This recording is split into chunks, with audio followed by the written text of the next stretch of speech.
buat keyakinan kelasnya. Sebelum belajar kita buat dulu keyakinan kelasnya. Menggunakan pensil. Kalau sudah menggunakan buku dan pensil itu harus dirapikan lagi tidak? Harus disimpan lagi tidak ke tempatnya? Harus. Nanti anak-anak kalau sudah belajar alat-alatnya, alat tulisnya disimpan lagi ke tempatnya.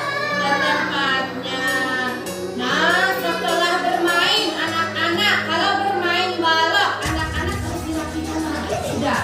Harus ya Aska. Nanti baloknya disimpan lagi kemana? Ke tempatnya. Duduknya harus rapi tidak? Kalau guru sedang harus cuci tangan dulu tidak? Harus.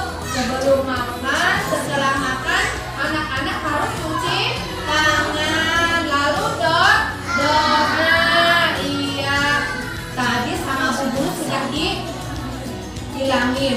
Kalau ada sampah harus dibuang ke tempat sampah. Nanti anak-anak kalau sudah menggunakan alat-alat bermain, kalau sudah jajan, kalau sudah sudah menulis, sudah belajar membuat menggunting, itu kertas-kertasnya harus dibuang ke tong sampah. Iya. Nah, Bu Guru juga mau bertanya. Ayo anak-anak, kalau sebelum sekolah anak-anak harus mandi dulu tidak? Wajib mandi dulu tidak kalau sebelum sekolah? Harus mandi dulu ya. Jadi anak-anak datang ke sekolah itu sudah rapi, sudah wangi ya, sudah bersih datang ke sekolah itu ya. Terus kalau bukunya yang panjang, ayo siapa yang bukunya yang panjang? Bukunya harus dipotong tidak kalau panjang? Harus dipotong, iya. Tidak. Anak laki-laki kalau rambutnya panjang harus dipotong. Karena anak laki-laki rambutnya tidak boleh panjang. Ya sama teman-teman. Harus sayang, tidak boleh berantem, tidak boleh galak, karena itu teman kita ya. Kita harus sayang. Kalau ada yang tidak membawa bekal, kita harus memberi. Kalau ada teman yang jatuh, kita harus menolong. Kalau kita diberi sesuatu sama teman, harus bilang terima kasih. Kalau kita mau lewat depan Bu Guru, harus bilang apa? Permisi. Bu Guru permisi, saya mau lewat. Siap? Iya. Minta maaf. Teman-temannya harus memaafkan tidak kalau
perbuatan baik, ada yang tidak baik. Nanti anak-anak mengambil gambarnya satu, kemudian dilihat gambarnya sedang apa, dikasih lem, terus ditempel sesuai dengan tulisan Bu Guru ya. Di sini perbuatan baik, di sini perbuatan tidak baik. Nah, Neng Yasmin ngambil mau gambar yang mana? Ayo. Gambar apa coba? Sedang apa itu? Apa? Menengok orang sakit termasuk perbuatan baik atau tidak? Baik, ayo tempel sama Yasmin.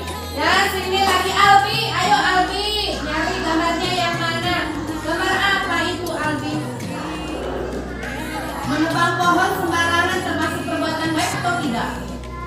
Tidak baik. Ayo tempel sama Albi, kasih lem tempel. Ini perbuatan baik, sebelah kanan ini perbuatan yang tidak baik. Kasih lem Albi, di lem belakangnya ya. Oh, Unpa sini Unpa, sini cari mau yang mana? Ambil gambarnya. Gambar apa coba? Gambar sini sayang. Ayo Aska, ambil Aska, sekarang Aska. Sedang apa itu Aska gambarnya? Berebut mainan termasuk baik atau tidak? Tidak baik. Ayo ditempel di sebelah kiri. Dikasih lem dulu. Ayo Albi, ayo Albi. Albi ngambil yang mana gambarnya? Oh iya, Najib dulu. Katanya Najib dulu ambil. Yang mana Najib? Sedang apa itu? Menengok orang sakit. Termasuk perbuatan baik atau tidak? Baik. Dikasih lem dulu. Nanti ditempel. Ayo ditempel Ulpa di sini. Ulpa yang mana? Ayo. Oh, Eca ngambil. Nah, yang mana? Iya. Oh hebat. Siapa lagi? Gimana? Iya hebat. Ditempel. Ayo, Najibnya dari sana. Ditempel dari sebelah sana. Nah, kebalik sayang, kebalik itunya. Dan Najibnya kesini.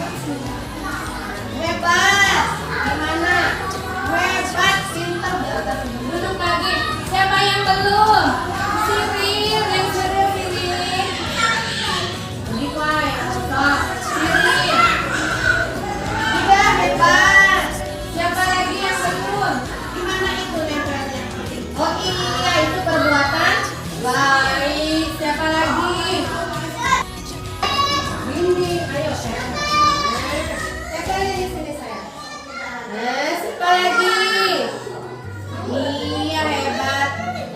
Apa gambar apa? Oh hebat. Iya deh, sini gambarnya apa? Itu termasuk perbuatan apa? Baik. Di sini sayang. Nah hebat. Terima kasih anak-anak sudah menempel perbuatan yang baik dan perbuatan tidak baik. Sekarang duduk lagi.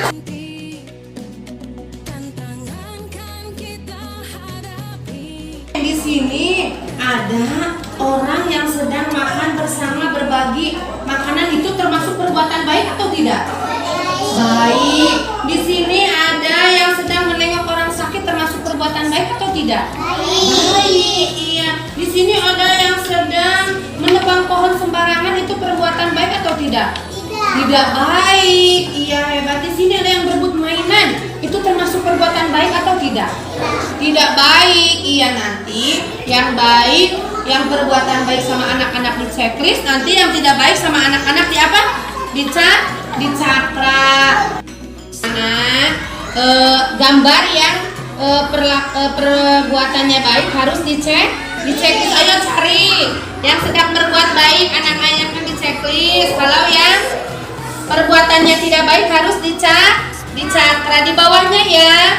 Hebat. Nanti Bu Guru mau melihat siapa yang sudah di sini.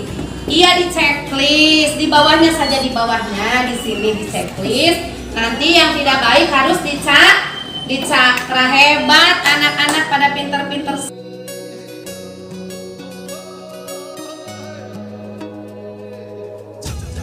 Assalamualaikum warahmatullahi wabarakatuh. Terima kasih kepada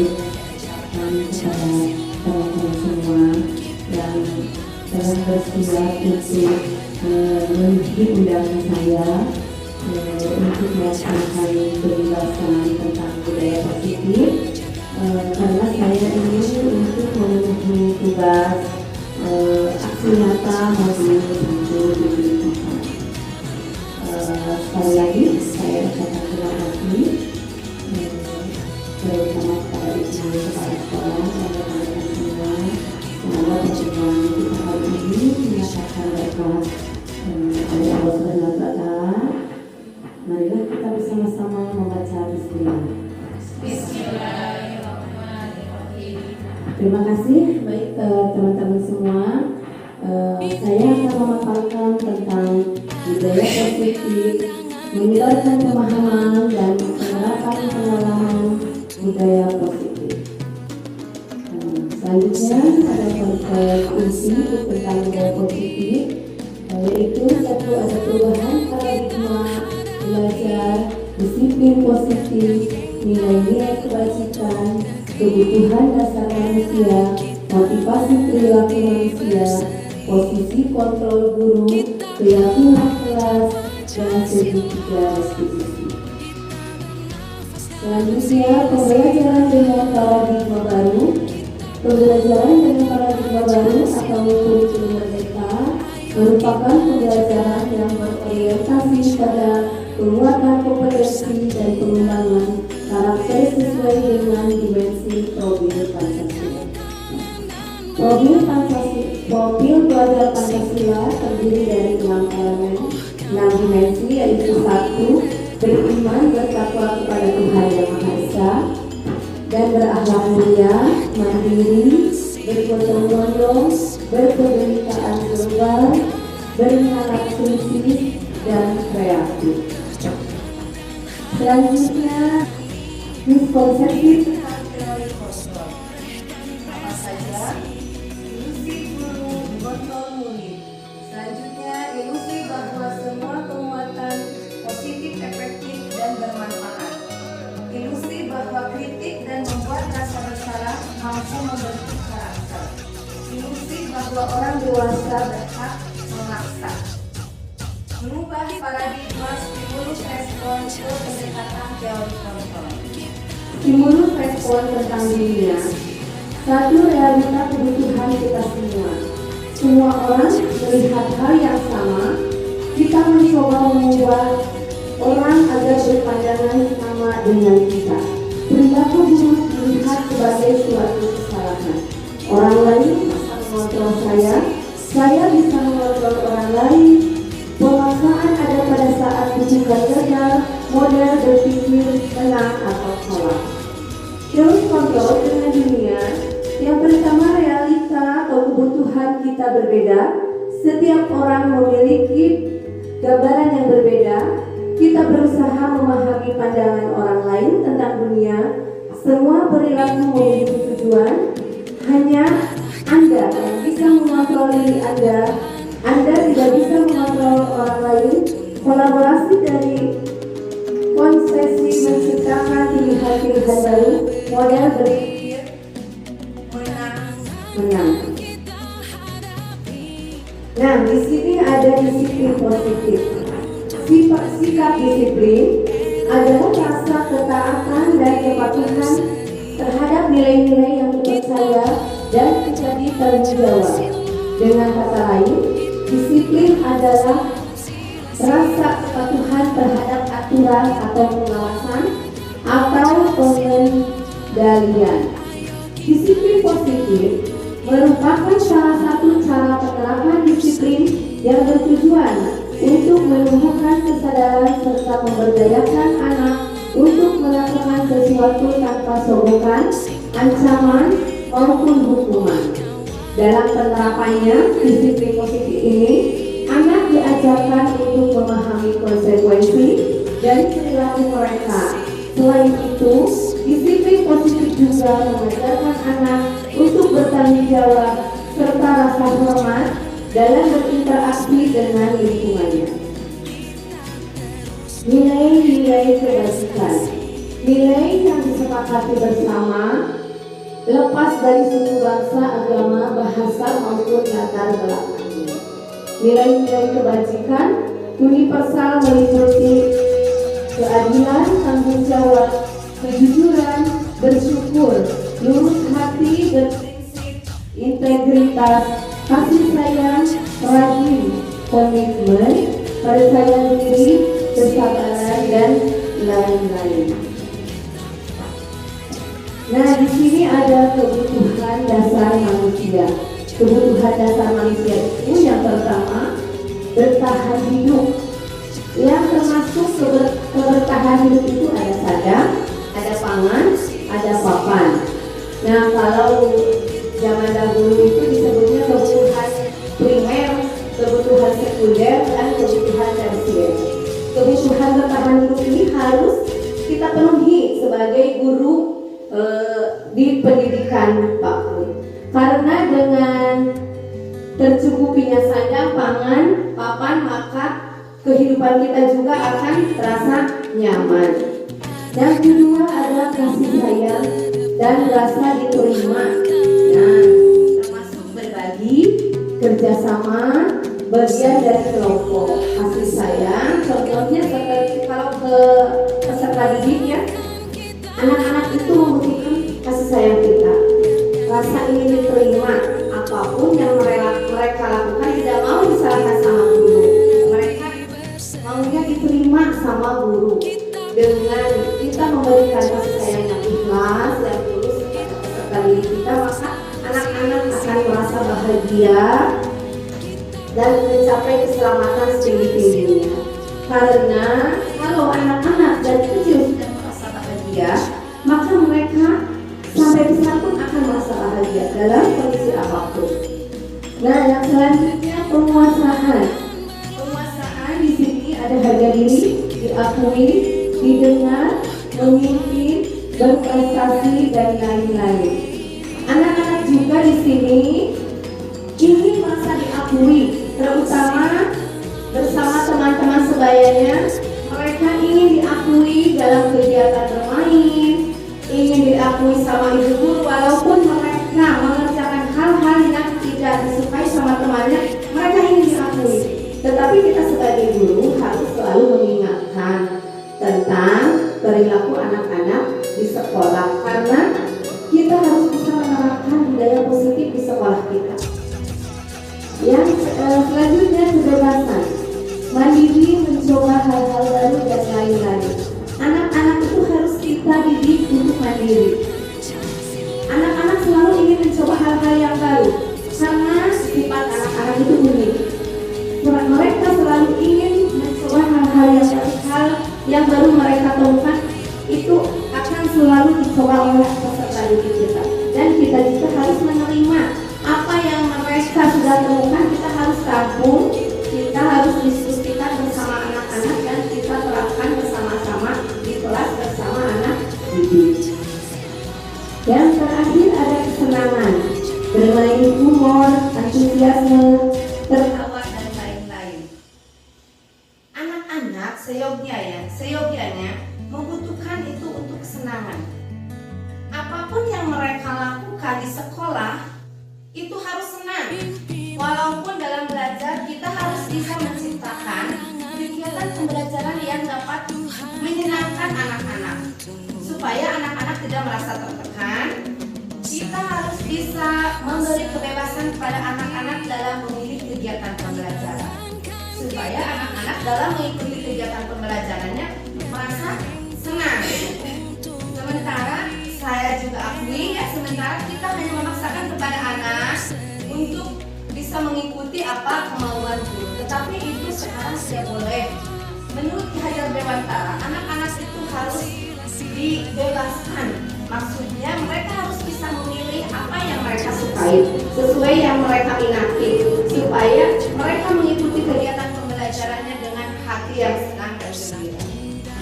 Kebutuhan dasar manusia merupakan unsur-unsur yang dibutuhkan oleh manusia dalam mempertahankan keseimbangan fisiologis maupun psikologis yang bertujuan untuk mempertahankan kehidupan dan kesehatan. Selanjutnya, motivasi perilaku manusia ada dua. Ada motivasi ekstrinsik dan motivasi intrinsik. Motivasi ekstrinsik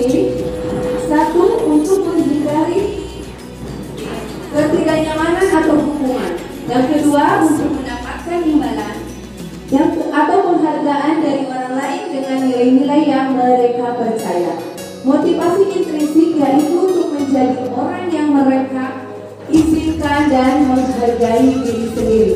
Jadi motivasi intrinsik itu motivasi dari diri kita sendiri. Nah, anak-anak juga harus ditumbuhkan motivasi diri dari anak-anak itu sendiri. Karena kalau mereka sudah tumbuh motivasi diri sendiri, mereka akan mematuhinya secara sadar. Seperti mereka datang ke sekolah tepat waktu. Dengan kesadaran mereka tidak mau dihukum sama guru. Tetapi mereka sudah mempunyai kesadaran dari diri sendiri. Mereka, saya masuk jam 7, saya harus datang ke sekolah sebelum jam 7. Nah, maka mereka juga akan merasa sadar, mereka akan datang tepat waktu. Nah, di sini ada hukuman. Hukuman yaitu tidak terencana atau tiba-tiba. Murid tidak tahu apa yang akan terjadi atau tidak dilibatkan, bersifat satu arah, bersifat hukuman fisik atau psikis. Nah, di sini hukuman, kalau kita menerapkan hukuman kepada anak-anak, maka anak-anak akan merasa sakit hati tidak? Merasa sakit hati ya ibu, karena anak-anak tidak mau dihukum. Tetapi kadang-kadang guru itu, kenapa kamu terlambat ke sekolah? Kan tidak mau mendengarkan penjelasan anak. Nah, kamu terlambat masuk sekolah, kamu nanti kalau teman-teman yang lain istirahat, kamu belajar. Nah, itu hukuman. Dan anak-anak juga akan merasa sakit hati. Maka kedepannya akan menimbulkan rasa dendam. Dan mereka juga tidak mau masuk sekolah lagi karena mereka sangat sakit hati. Nah, di sini ada konsekuensi terencana atau disepakati sesuai aturan. Murid tetap dibuat tidak nyaman. Sikap guru selalu memonitor murid. Nah, di konsekuensi ini memang sudah direncana ya, sudah disepakati sesuai aturan. Tetapi memang tidak nyaman juga untuk murid, karena misalkan begini. Nah, kalau tadi anak-anak berangkat sekolahnya datangnya terlambat. Nah, konsekuensinya bagaimana kalau terlambat? Bu guru, kalau terlambat nanti pembelajarannya ketinggalan sama teman-teman. Iya. Nah, tetapi itu buat anak juga merasa tidak nyaman, dan guru juga tidak nyaman, karena itu gimana ya kalau nanti anak ini ketinggalan pembelajarannya, tidak bisa mengikuti. Di sini ada restitusi. Restitusi yaitu memproses menciptakan kondisi dari murid untuk memperbaiki kesalahan. Proses kolaborasi yang mengajarkan murid untuk mencari solusi sendiri. Nah, di restitusi ini memang kondisi murid itu memperbaiki kesalahannya sendiri dan mencari solusinya sendiri, tetapi didampingi sama ibu guru. Kita cari solusi bersama-sama untuk memperbaiki kesalahan yang telah dilakukan oleh anak didik kita. Lanjut. Nah, 5 posisi kontrol guru. Nah, di sini ada penghukum, pembuat rasa bersalah, teman, pemantau, manajer. Tadi sudah dijelaskan ya tentang penghukum, pembuat rasa bersalah, teman. Di sini sebagai teman, kita sebagai guru harus bisa menjadi teman bagi peserta didik kita.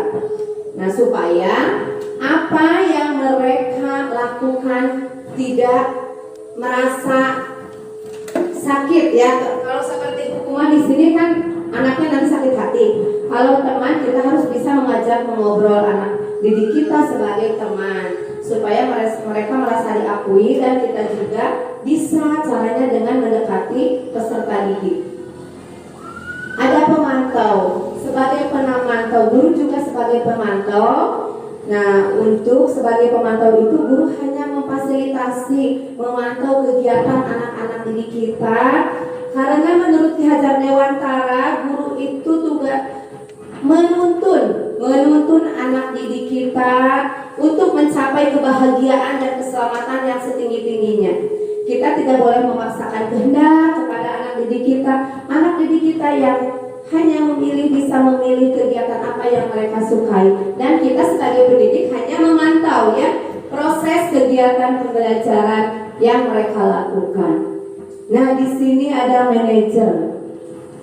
Manajer di sini, guru harus bisa sebagai manajer untuk peserta didik, karena sebagai manajer kita apabila ada peserta didik yang berbuat kesalahan, kita harus bersikap bijak kepada peserta didik. Kita bisa memanggil anak tersebut, kita dekati, kita tanya, "Nah, adek tadi berbuat apa coba di kelas? Tadi adek membuang apa di kelas?" "Iya, tadi saya membuang sampah sembarangan di kelas." "Nah, dek, sekarang ikut sama bu guru ke sini. Kita ajak ngobrol berdua. Dek, menurut keyakinan kelas kita, kalau kita ada sampah di kelas harus dibuang kemana? Dibuang ke tempat sampah, benar?" "Iya, kata Bu Iwi tadi kan sudah ya di keyakinan kelas kita, kalau ada sampah harus dibuang ke tempat sampah." Nah, nanti ada juga begitu, kalau ada sampah di kelas berserakan harus dibuang ke tempat sampah. Nah, ada akan kapan melaksanakannya itu? Itu harus sekarang. Itu harus sekarang Bu dilaksanakannya, karena anak kalau sudah kita beri pengarahan, mereka akan mengerti. Keyakinan kelas. Nah, di sini ada keyakinan kelas. Mengapa ada keyakinan kelas? Mengapa bukan peraturan kelas? Nah, lanjut. Nah, keyakinan kelas itu sama dengan peraturan. Kalau peraturan itu sudah dibuat sama guru. Kalau keyakinan kelas itu kita buat bersama peserta didik. Nah, kita tawarkan ke peserta didik, karena kalau di TK berbeda ya dengan di SD. Kalau mungkin di SD ibu gurunya sudah mengonsep keyakinan kelasnya, atau nih keyakinan kelas kita ini begini. Kalau di TK kan kita harus dari anak-anak dulu ya. Mungkin anak-anak SD sama SMP sama TK itu berbeda. Kita buat keyakinan kelas secara bersama-sama dengan anak-anak. Nah, bersifat abstrak, berupa pernyataan universal, dibuat dalam pernyataan positif, sedikit saja agar mudah diingat sama anak-anak, sesuai dengan kondisi kelas dan sekolah sehingga mudah diterapkan. Semua warga sekolah dilibatkan. Nah, dalam pembuatan keyakinan kelas, kita bersama anak-anak membuatnya bersama-sama. Misalkan begini, kita di kelas itu kita bicarakan dulu, apa sih yang akan kita buat selama kegiatan pembelajaran selama 1 tahun. Nah, ayo kita buat keyakinan kelas dulu ya, supaya anak-anak nanti belajarnya tertib, nyaman. Nah, di dalam pembuatan keyakinan kelas misalkan begini kata bu guru, berbicara sopan. Nah, anak-anak coba kalau berbicara sopan itu berbicara yang bagaimana? Oh, bu guru berbicaranya tidak boleh kasar. Iya. Nah, anak-anak juga kalau di kelas atau di lingkungan sekolah berbicara sama teman-teman, berbicara sama ibu guru harus dengan bahasa yang sopan. Nanti anak-anak kalau berbicaranya kasar berarti tidak sesuai dengan keyakinan kelas kita. Nah, anak-anak juga, ayo kalau cinta kebersihan, keyakinan kelas kita buat dulu cinta kebersihan. Kita tanyakan ke anak-anak, cinta kebersihan itu apa sih? Atau yang bagaimana? Nanti anak-anak bisa menjawab.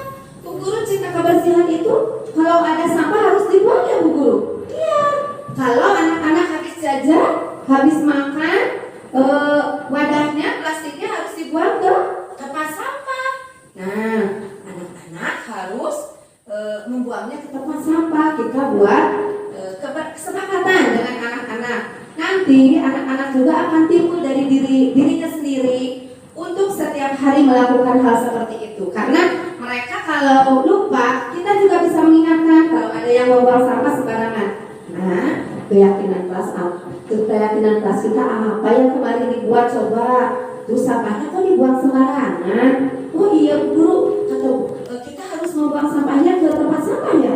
Iya, nanti mereka juga akan mengambilnya dan membuangnya sendiri ke tempat sampah. Kalau keyakinan kelas kita dibuat secara bersama-sama dengan anak-anak, mereka insya Allah tidak akan melanggar ya, akan mematuhi dengan rasa kesadaran diri sendiri dengan tidak ada paksaan dari guru. Lanjut. Nah, di sini ada segitiga restitusi. Segitiga restitusi adalah proses menciptakan kondisi bagi murid untuk memperbaiki kesalahan mereka, sehingga mereka bisa kembali pada kelompok mereka dengan karakter yang lebih kuat. Menurut dosen 2004 dalam LMS Guru Penggerak modul 1.4 tentang budaya positif. Nah, di sini di segitiga restitusi ini ada 3: validasi tindakan yang salah, menstabilkan identitas.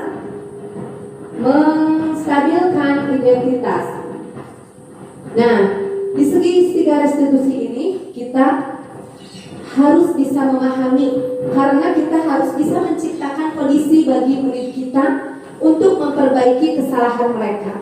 Jadi kita tidak boleh menghukum, tetapi kita harus memperbaiki apa yang mereka lakukan. Menurutnya salah, kita perbaiki secara bersama-sama agar mereka merasa bahagia dan diakui sebagai peserta didik oleh gurunya juga teman-temannya. Kita harus bisa menciptakan kondisi atau kegiatan pembelajaran yang menyenangkan bagi anak, serta ruangan kelas juga kita harus bisa menciptakannya yang aman dan nyaman bagi mereka. Karena peserta didik itu jiwanya bagaimana ya Bu? Inginnya bebas ya, inginnya bebas, merasa senang, merasa bebas, merasa diakui, tetapi kita harus bisa mengarahkan, membersamai mereka tentang apa yang mereka lakukan di kegiatan sehari-hari. Terima kasih, alhamdulillah, baik Ibu. Itu pemaparan saya tadi tentang budaya positif yang bisa diterapkan di sekolah kita ya. Semoga apa yang tadi saya paparkan dapat diterapkan di sekolah ibu-ibu semua, karena saya juga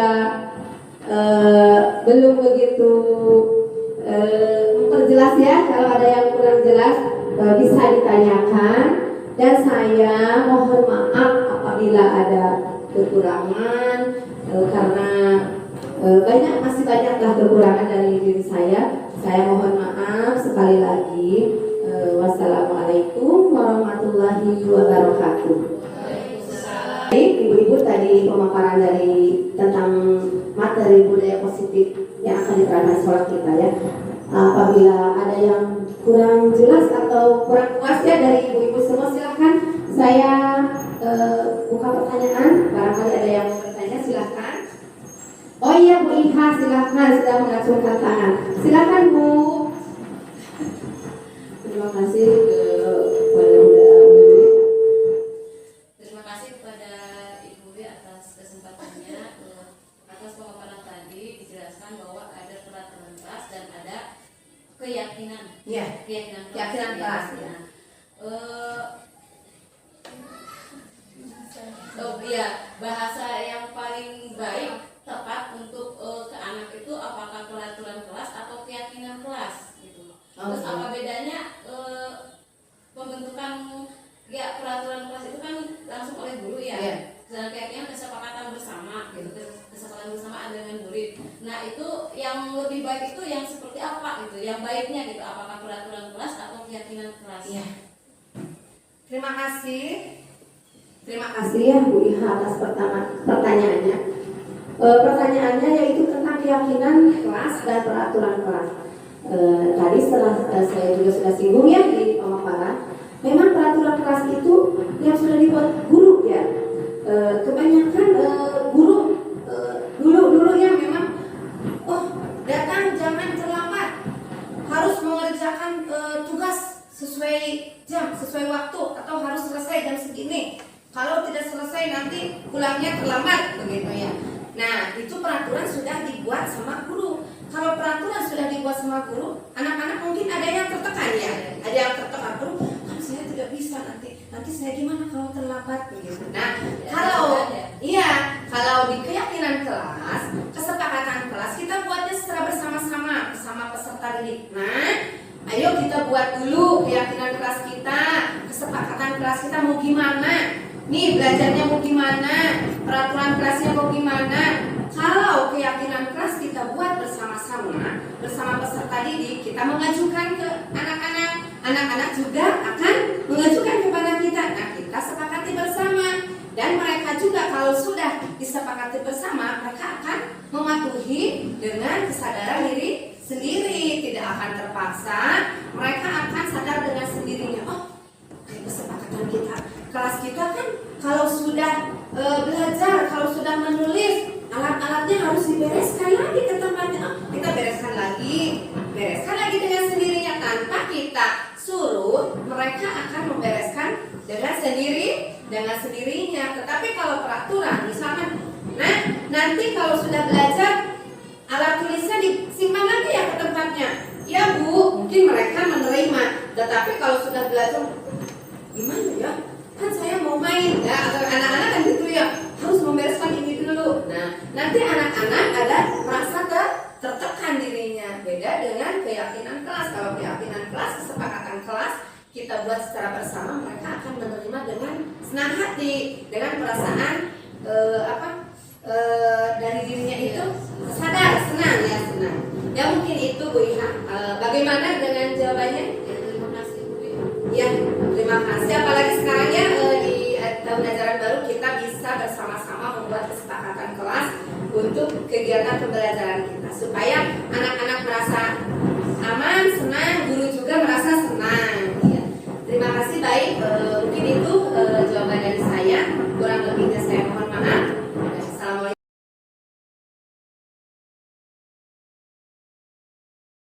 Assalamualaikum warahmatullahi wabarakatuh. Terima kasih atas waktunya. Dari pemaparan yang Bunda Siti sampaikan tentang penerapan budaya positif di sekolah, itu sangat bermanfaat bagi saya dan teman-teman. Semoga saya dan teman-teman semuanya bisa menerapkan di sekolah untuk pembuatan keyakinan kelas bersama anak-anak. Terima kasih atas waktunya. Terima kasih Bunda Wiwi, Bunda Siti. Semoga semangat selalu dan sukses terus. Terima kasih. Assalamualaikum warahmatullahi wabarakatuh.